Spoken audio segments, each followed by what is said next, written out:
У меня небольшой учет моих работ малого формата.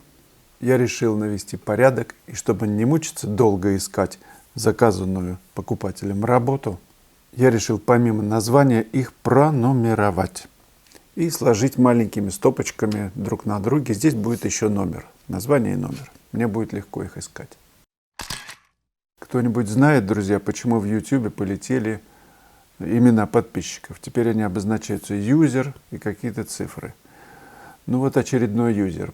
Слава, потрясающая работа. Речь об этой работе, она написана в Чистополе вечером.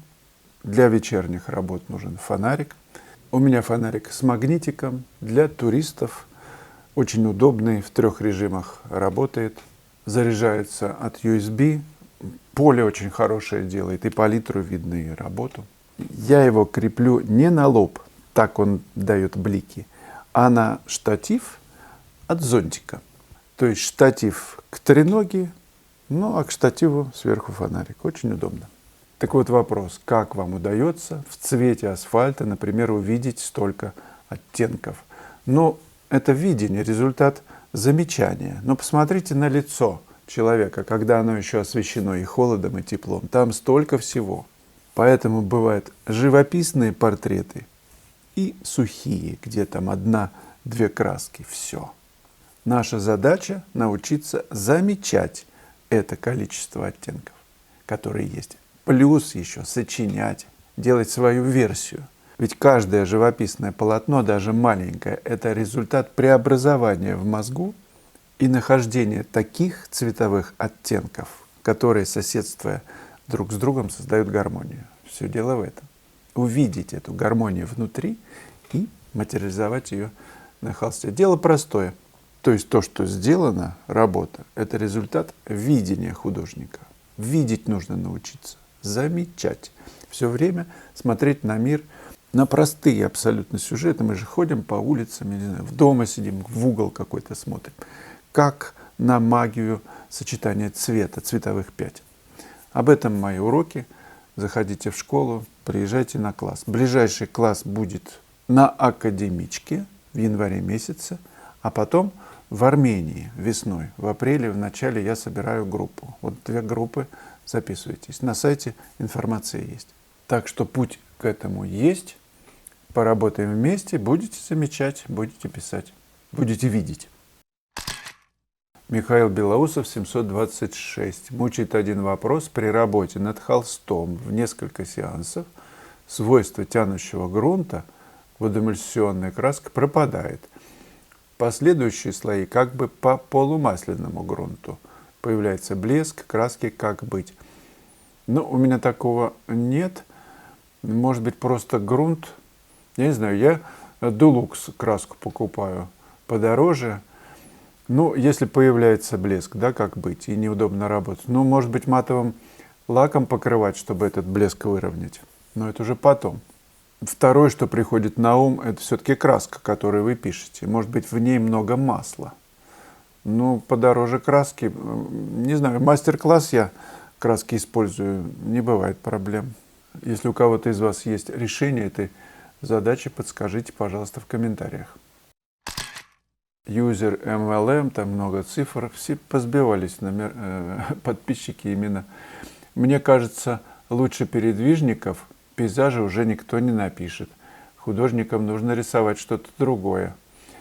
Но это все равно, что музыкантам не нужно играть уже лучше Моцарта или Шульберта, например, или Шостаковича никто ничего не сочинит, да? Или певцам тоже не надо петь. Ну а чего? Уже ж не споешь лучше, чем Лев Лещенко. Ну, не споешь, не получится. Стихотворения, романы, эссе, конечно же, лучше уже не сочинять. А что же тогда мы будем делать, юзер ML7 и еще много цифр? Что? Подскажите, пожалуйста. Может быть, чем-то заняться действительно другим? Юзер опять VB7 и дальше. В одном из видео вы говорили о том, что иногда бывает такое, что вы переделываете что-то в своих старых работах, дополняете или переписываете какие-то участки. Глядя на ваши работы, видно, что они написаны пастозными фактурными мазками. Вопрос такой: если вы решили переписать что-то в старой работе, что вы наносите? Свежие мазки, краски поверх высохших старых или счищаете предыдущий слой? Ну, конечно, по таким мазкам уже ничего не напишешь, они будут вылезать. И будет понятно, что что-то там было написано. И масло настолько крепко связывается с холстом, что уже ничем невозможно. Один раз я попробовал ножом до дырки. Ну, просто ножом счистить какой-то там пастозный мазок. Это очень опасно. Так что, если и записываю, это бывает крайне редко, то учитываю тот слой, который там положен, чтобы он не очень-то мне мешал. Спасибо. ТТТ Трип 5075. Вы лакируете свои этюды? Нет, лаком я не покрываю ни этюды, ни этюды, потому что пишу на тянущем грунте, и мне этого достаточно. Связывается красочный слой маслом, которое в краске проникает в грунт и связывает все это насмерть. И в лаке нет никакой нужды, хотя реставраторы советуют покрывать лаком, но это нужно делать через полгода, через год, чтобы все-таки ни жир, ни пыль, ну, будет лучше сохранность. Мои работы матовые, можно покрывать матовым лаком. Юзер FC6T. Добрый день, Вячеслав. Вопрос об акцентах. Сколько может быть их на холсте? Где это понятие стирается и превращает картину в хаос? Очень хороший вопрос. Ловлю себя на мысли, что мне нравится разглядывать те картины, где есть много деталей, отвечающих за смысл картины и ее настроение, как вы считаете. Мне тоже нравится разглядывать, фешенские работы, посмотрите. Отойти невозможно. Это хаос, управляемый художником. Так Фешин и говорила о своих работах. Управляемый хаос. И все-таки даже в этом хаосе художник акцентирует на чем-то наше внимание. То есть всегда есть центр композиции. Капустница, посмотрите.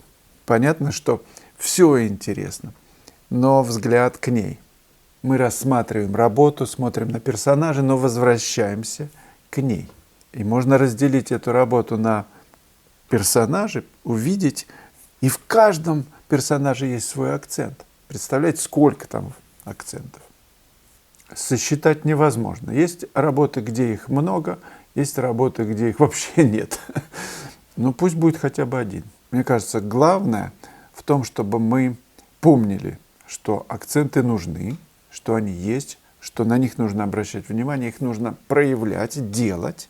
Сам факт понимания, что живопись зависит, впечатление от картины, зависит от количества акцентов и как они проявлены, дает нам возможность, художнику, управлять вниманием зрителей.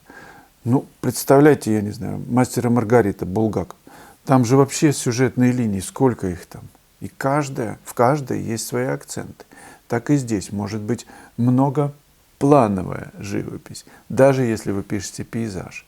Памятование о том, что акценты нужны, заставит нас думать о них и сочинять, пробовать. Поставил один, поставил еще, сравнил, перетягивает внимание, разделяет внимание, значит, счищаешь. Живопись – это жертва. То есть во имя целостности мы жертвуем вот этим ненужным акцентом. Оставляем один, может быть, еще где-то чуть-чуть. Про лайки, друзья, не забывайте, комментарии, вопросы. И в школе вышли фундаментальные уроки. Обратите на них внимание. Мы с вами хорошо знаем и понимаем, что один натюрморт – шедевр, другой нет. И как он написан – это все-таки второе. Первое – как он поставлен. 52-й урок в моей онлайн-школе живописи именно о том, как поставить натюрморт, на что обращать внимание, какие подобрать предметы, какие выбрать между ними расстояния, как это написать, на что обращать внимание, когда ты пишешь, где горизонт.